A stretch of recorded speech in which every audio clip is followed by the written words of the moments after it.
Hello everybody and welcome to a new series on this channel, which is continuing on from the sad story of Emmeline Burns. This is another free visual novel called Cupid, a visual novel. How novel. So I've played this once. Not all the way through. I actually recorded it the first time through, but I recorded it with my other microphone. And alright, let's go back. Whew, so I've only played an hour of this. Just long enough for me to be like, what the fuck? Okay? So here we go. I love you. I love you. I love you. I love you. There's no need to explain. It's only natural. A mother loves her daughter more than anything else in the world. He hates you, doesn't he? The whole lot of them despise you, don't they? Chasing you into the forest and gouging a hole in your leg. All because you smiled at their husbands. And you know what? You deserve it. You freak. You disgusting, horrible, filthy little girl. Didn't I tell you to stay away from them? You never listen. Serves you right for being the little slut you are. But you don't have to worry, my darling. It's all right. Even if the whole world wishes you dead, I promise you this. Your mother will always be by your side. My goodness, child, whatever has happened to you? A girl slumped in the doorway, soaked by rain. Her legs were covered in dirt and blood. She lifted her head upon hearing the priest's voice and stared at him with blank eyes.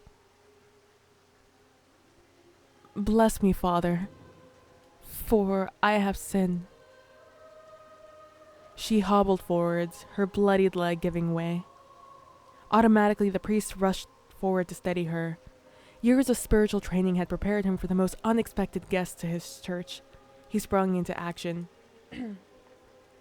He ushered her to a pew, brought out some clean cloth and antiseptic, and began to bandage the wound on her leg. Yet, throughout all this, he found that he couldn't take his eyes off her. He would be gazing at the roll of bandages in his hand, deciding how to tie them.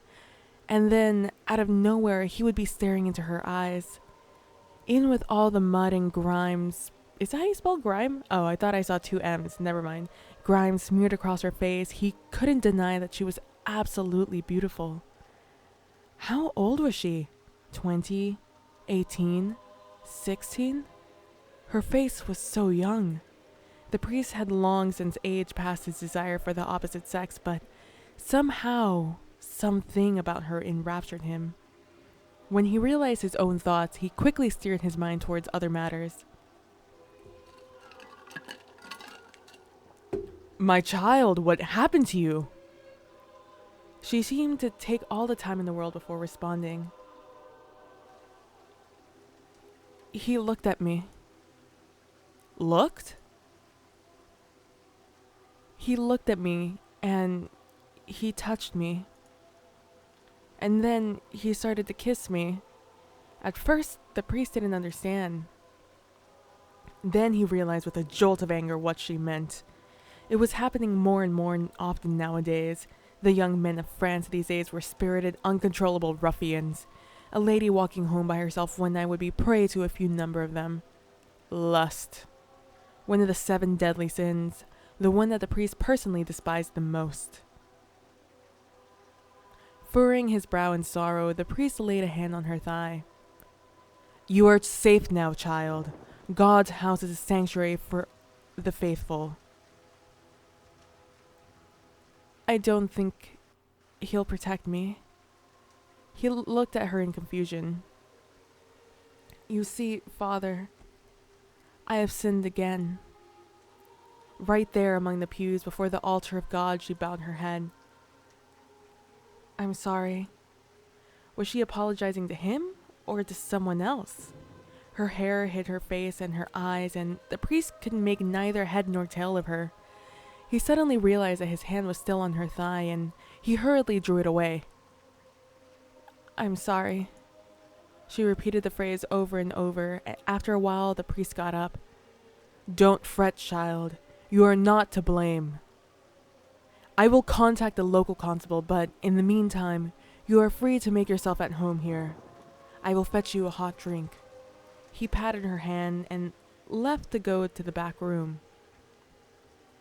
She remained seated on the pew, her head bent forward.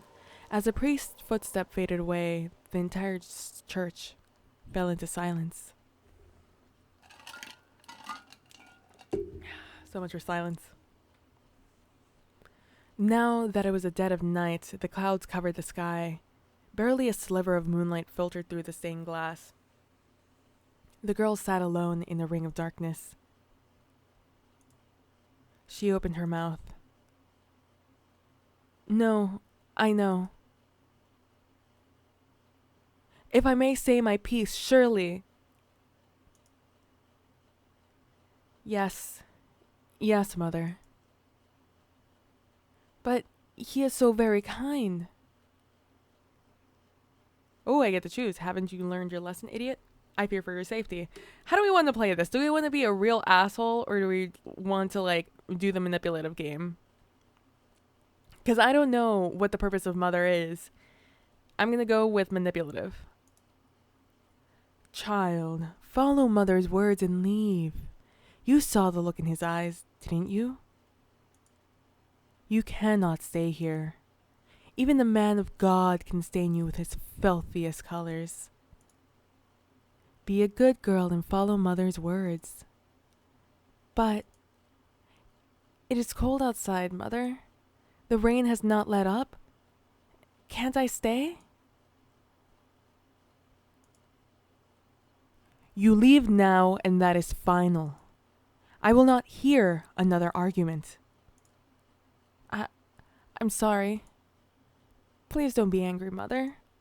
I understand. I shall leave at once." "How am I going to mind you like this? You attract so much misfortune everywhere you go." "My stupid little girl. Always a blight, aren't you? Whatever will you do without me?" "I'm sorry, mother. Thank you for always guiding me. It is all my fault." The girl sat in silence. Mother was right, after all. She was always right. Everything was her fault. Her fist shook with a mixture of fear and conviction. She had to do penance. "Mother, give me strength. There's something I wish to do." The girl rose from the pew. In front of her was the altar, and on top of the altar was an ornately decorated cross. It was as wide as her head, and the tip of the cross had been crafted such that it was razor sharp. But why though? But let's take a sec. Why? Have you ever seen the cross in anything other than a vampire movie, or a Constantine movie where there was a cross that didn't have a sharp edge? I've never seen that in real life. I've seen it in the movies, in those described, but never have I seen one like this. Especially an ornately decorated one. That doesn't exist. I don't believe you that it exists. That I would describe it as razor sharp. I've seen some sharp edges before, but not razor sharp. That's just ridiculous. That's just plot convenience right there. She left the pew, knelt briefly, and then walked over to the altar. "Don't tell me. You're quite sure you're doing this?" The girl's arm trembled ever so slightly. "What other way is there for me to atone?" She picked up the cross. "Oh, my darling daughter. Mother is proud of you." Slowly, she brought the sharp end close to her face, so close that it hovered just above her left eye. And then she